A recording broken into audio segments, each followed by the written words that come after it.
If you talk to your kids and you ask them, what do you think Congress members do? When these people put on suits and they go to that big Capitol building in D.C., what is it that they actually spend the majority of their time doing? We sat behind closed doors at one of the party headquarter back rooms in front of a whiteboard where the equation was drawn out. You have 6 months until the election. Break that down to having to raise $2 million in the next 6 months, and your job, new member of Congress, is to raise $18,000 a day. What do you think the American people, the adults now, think that Congress people spend the majority of their time doing in Washington, D.C.? Your first responsibility is to make sure you hit $18,000 a day. Your first responsibility as a congressman. How are you supposed to raise $18,000 a day? Cold calling a list that fundraisers put in front of you. They spend the majority of their time telemarketing in party call centers that have been set up down the street from Congress. By law, members of Congress cannot make fundraising calls from their offices.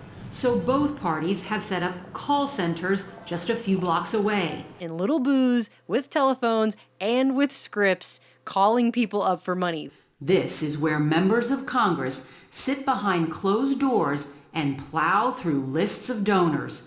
You're presented with their biography, so please call John. He's married to Sally. They gave $18,000 last year to different candidates. They can give you $1,000 too if you ask them to. They spend more time doing that than they do actually doing the job they were elected to do as members of Congress. There are actually scripts for calls, and we got our hands on one distributed by the National Republican Congressional Committee. It has this useful diagram. If they get turned down, they should remind the donor that the NRCC did a great deal to help maintain the majority in 2014.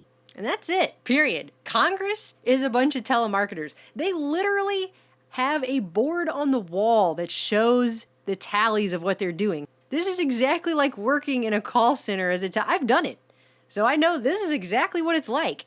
And that's what Congress spends the majority of their time doing.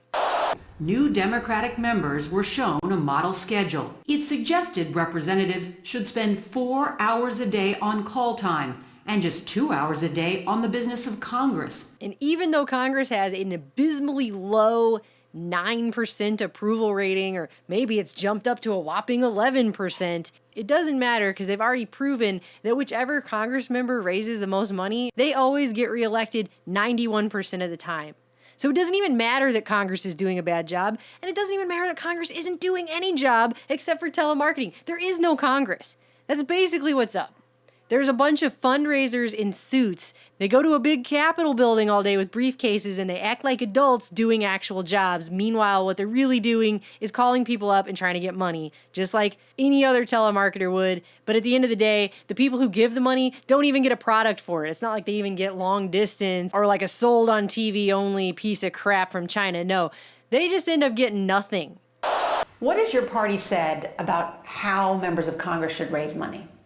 Well, both parties have told newly elected members of the Congress that they should spend 30 hours a week in the Republican and Democratic call centers across the street from the Congress, dialing for dollars. 30 hours a week? 30 hours is what they tell you should spend. This is probably why Democratic Congressman Jim Moran, who's the representative in Virginia's 8th Congressional District, he's been there since 1991, been reelected, lots of fundraising, said that at $174,000 base pay a year, the American people should understand that the members of Congress are underpaid because they're the board of directors for the largest economic entity in the world. You know, I understand that it's widely felt that they underperform, but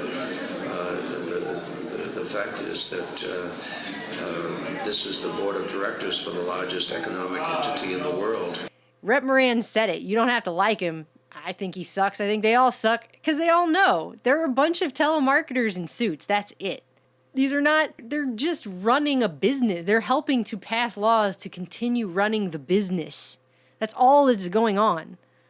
A mid-level telemarketer dialing for dollars, for crying out loud. You're saying members of Congress are becoming like telemarketers? Well, 30 hours a week, that's a lot of telemarketing, probably more than most telemarketers do. This is Johnny Gilbert on Dialing for Dollars on TV 13. 30 hours a week. 30 hours a week.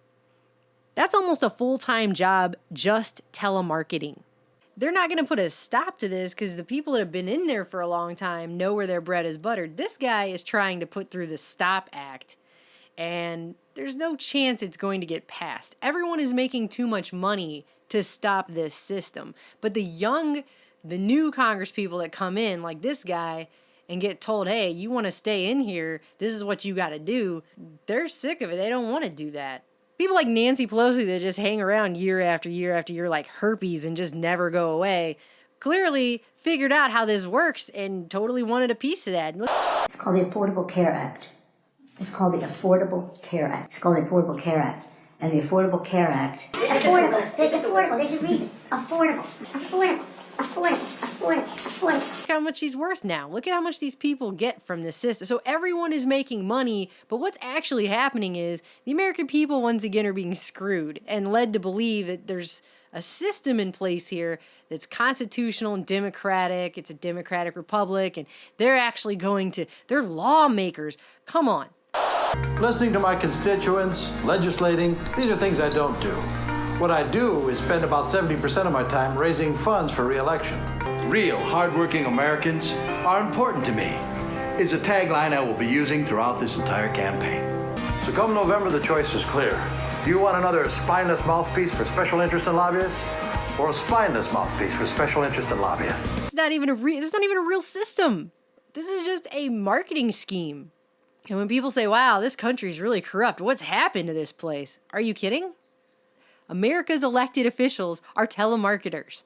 It is a cult-like boiler room on Capitol Hill where sitting members of Congress, frankly, I believe, are compromising the dignity of the office they hold by sitting in these sweatshop phone booths calling people, asking them for money. It's such an idiocracy society. People have no idea. They don't even know what they're voting for. What are you voting for? You're voting for the face of a giant corporation. That's it.